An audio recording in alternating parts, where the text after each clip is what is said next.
Welcome back, everybody. This is Dave the Gamer. Today I'm going to go over the perfect route to take when farming Black Lotus in Silithus.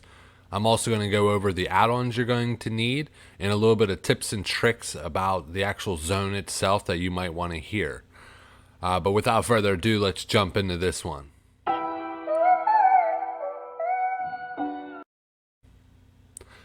So with Silithus, personally, my most hated zone, I don't come here very often to farm Black Lotus because there's lots of elites and shit to knock you off your mount. It makes it a lot more difficult.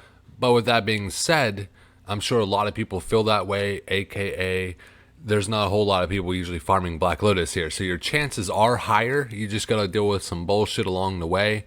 Definitely could be worth it overall. Before I go to any zone to ever actually farm Black Lotus, I always go to the /who here and I check the zone.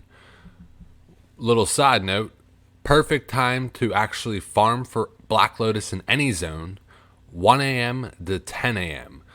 That's like anytime, like it's 8 p.m. server time right now. There's tons of people online. The chance of you getting it's very rare. And whatever's on this list only shows, Horde, not Ally. So I can't even see how many of the other faction there is. So you come on at like 2 a.m., there's probably like 3 people here. But what I do is I check all 4 different zones and I see which one has the least amount of people for the best amount of chance to get a Black Lotus. Like I said, I wouldn't, ideally 1 to 10 a.m., peak server time like this, I would go find something else to do, grind some mobs, which I got some guides for you on that. But if you check, look at, there's not too many. There's like 6, 7. Look at Winter Spring right now, though. Winter Spring, fucking 2 pages long. The chance of you getting a Black Lotus there, not gonna happen. You'll run around for hours there, just twiddling your fingers. So I would like that's why I check here and I look to see what zone doesn't have a whole lot of people. Burning Steps, not a bad option right now. So between here and Burning Steps is where I'd be looking. But here is a good spot. And before I actually show you my route, let me show you the add-on. If you don't already have it, Gather Mate 2 and Gather Mate 2 Data. It's a 2-part add-on. The second part, data, is the crucial part. So without the data, if you get the node, okay, it puts the spot. But as an example, this zone has 10 different locations for the Black Lotus. I didn't get a Black Lotus in each of these spots. The data pulls it from everybody that's ever got one and puts exactly where they spawned at. And you can, what's awesome is you can go in and actually filter it for all kind of things. You could turn on different herbs if you wanted to see, if you wanted to also track rich thorium veins or treasure. It has so many different options. I'll show you that. But it's so nice to be able to see just the Black Lotus. Now let's see, you go into Gather Mate 2, you hit up the filters here, and like I said, you could turn on, turn off, whatever you want. Personally, if I'm searching for Black Lotus, I only put Black Lotus on and I turn everything else off. If I was mining also, I'd turn Rich Thorium on. But other than that, the more you turn on, the more cluttered the map is. You could do that once you actually learn, and memorize where these locations are. Personally, I don't like to. If anything, I want to see just the Black Lotus. They're 130 gold on my silver. That's all I care about.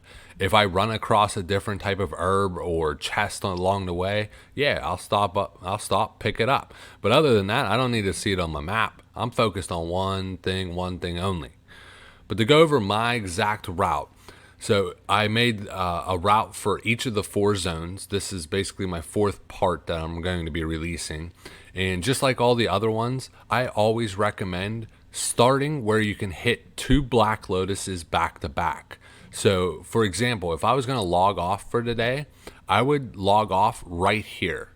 So when I log back on for the day, I can hit here, back to back instantly. So I can check 2 out of 10 spots within 5 seconds.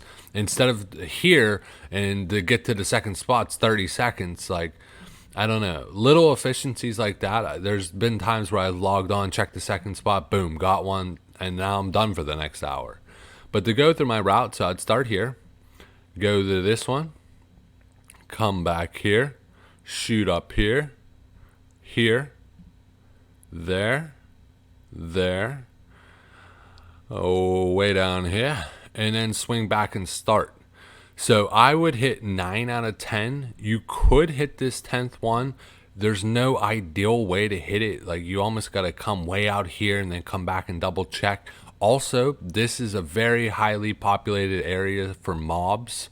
So you're going to run into the other faction. I mean, you're going to get in some fights. If you're a beast at PvP, great, go fuck them up here and take the Black Lotus. But realistically, with how many people are actually going to be here, they're just going to get that Black Lotus way before you even got there. So I would hit 9 out of 10 nice and quick and just keep taking some laps. Now, I think the last time I came to this zone, I think I took like 25 laps without a single Black Lotus. I was going crazy. Let me know in the comments below, what is the most amount of laps you've done before without a Black Lotus? I think 25 maybe set the record. I don't know. Let me know. But if it is peak time and you're taking laps like I was, I needed to take some breaks in between. So what I would do, if you are getting tired of actually going around in circles and having no luck, you could come up here for a little bit. Silithus has a great little grinding spot for mobs. That's why it is so busy up here. So up in that corner, let me actually look at their exact names, is the Dust Stormer and Desert Rumbler. So the Desert Rumbler drops elemental earths and essence of earth, and the Dust Stormer has a 1% chance to drop the essence of air, which on my server is like 15 gold. Like I said, there's lots of people up there. Early morning, not bad. You can do huge AoE pulls. It really favors mages, but you can do it on all classes, obviously. But this is anytime I'm, getting tired of running my routes, I'll go up there, take a little break, hit that spot.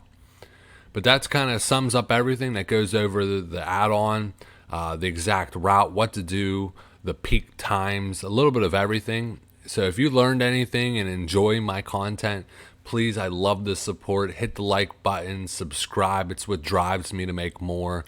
I got tons of more content coming out. I think I got 15 videos pending to release. I'm going to release 2 a week every Wednesday and Sunday. So I'd love to hear some feedback. I'm really trying to boost up my channel here. And I love to interact. I have a 100% spawn rate with anybody that messages on any of my videos. So I love to communicate. I love to learn more. Give me some feedback. But until then, guys, game on.